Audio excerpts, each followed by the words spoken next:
everyone, it's Mark again, back for the start of a new school year. Yay! So I'm just going to jump right into this first video reflection. So this semester I'm taking the environments class, the CSA environments class, and the first week or so's readings talked about physical spaces, and so without using the word aesthetics, a lot of the readings talked about things that I would consider to be, aesthetic qualities, having an aesthetic experience, and I wrote about that in the week's reflection on the reading, and I was given some questions to think about for feedback, and one of those questions was, what counts as an aesthetic experience for someone? And I remember in my reflection I quoted a little bit of Dewey and what he has to say about what an aesthetic experience is, and certainly it's subjective. But the question was posed, what counts as an aesthetic experience? Like, how does someone know whether or not they've had an experience? And I guess if we kind of couple that with the reading from the week, the Bittner reading,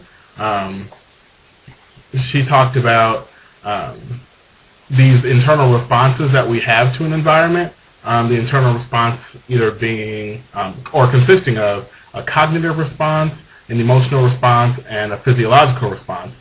And so reading that and reflecting on it again and looking at the comments that I wrote about the readings, it came to me that, I think an aesthetic experience probably consists of all three of those responses happening kind of in that order, or in some kind of, maybe not in that exact order, but I think a combination of all three of those things kind of creates an aesthetic experience. You have, the cognitive stuff that you bring into it, your personal feelings, your beliefs, and then the emotional response certainly is a big part of it, and then the physiological response, like what you feel on the outside or what's outwardly visible as far as your feelings go. So I think an aesthetic experience, especially if we're going to talk about learning spaces and multicultural learning spaces, I think it's a combination of all three. So I think as far as like trying to create that experience for everyone, because I mentioned that I think like true multicultural learning, in a sense, happens through aesthetic experiences or having some sort of experience with the environment. And so I think, like, rather than trying to set a standard for what counts as an aesthetic experience for all people, I think there are certain ways that environments can be constructed in ways that kind of engage all three of those responses, as far as like getting someone in the mindset of learning about someone or something that's different than what they're used to.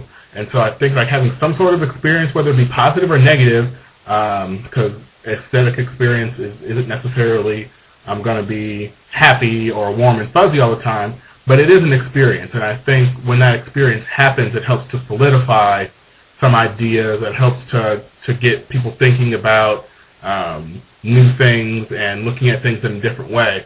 And so I think rather than trying to say this is the magic formula for creating that experience, I think as long as we take into account engaging all three of those responses, the cognitive, emotional, and physiological responses, keeping those in mind, I think we can, in our own ways, given that each campus is different, we can kind of set up our own ways to engage in aesthetic experiences, which can lead to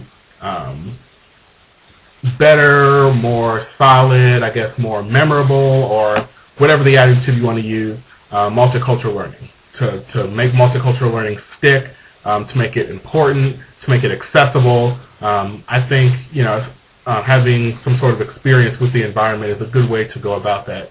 So, yeah, look for more of these, hopefully with a little bit better lighting, even though it's kind of like the afternoon, the lighting is kind of like a little bit off. Oh, that looks a little bit better. Oh, there we go.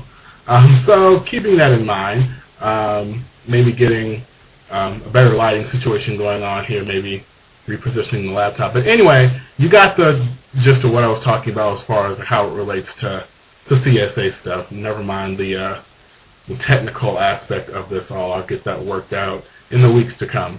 But yeah, I hope you check out the video reflections, and I hope you enjoy them. So yeah, till next time.